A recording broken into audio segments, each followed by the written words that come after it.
For days, they have been waiting. More than 200 trucks full of aid desperately needed in Gaza, but stuck on the Egyptian side of the Rafah border crossing. UN Secretary General Antonio Guterres hoped to be here for a much-needed diplomatic win. As quickly as possible. Instead, he found himself in the midst of a protest, his remarks drowned out by the crowd. People are chanting over and over again, with our blood, with our souls, we will defend Palestine. There's a huge amount of anger, a huge amount of emotion, much of it directed at the West.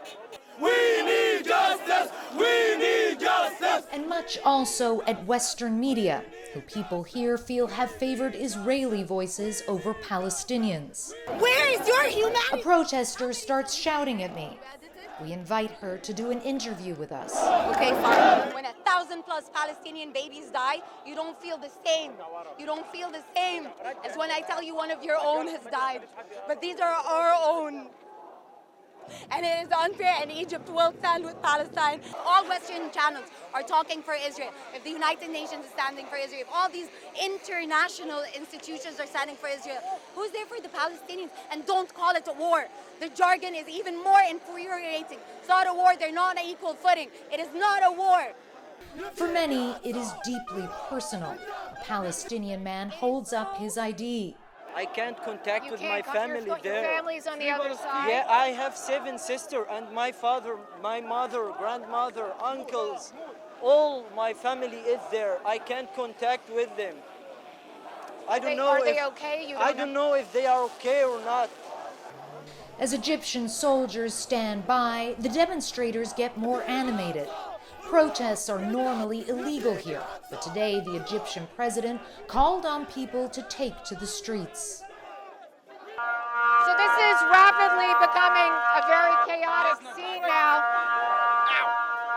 They're trying to get the Secretary General out of here.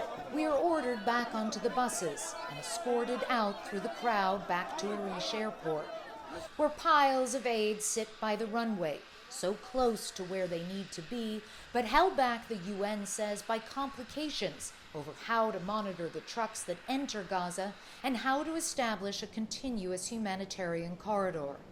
When you saw the anger of those protesters, most of it leveled at Israel and the US, but also at the international community for failing to stop the situation, what's your response? I think what's important to say is that we are doing everything we can, engaging with all the parties to make sure that sooner rather than later we are able to have not only a first convoy but continued aid to the population in Gaza. Timeline. I think it should be as quickly as possible and with as many as possible trucks to cross in the first few days.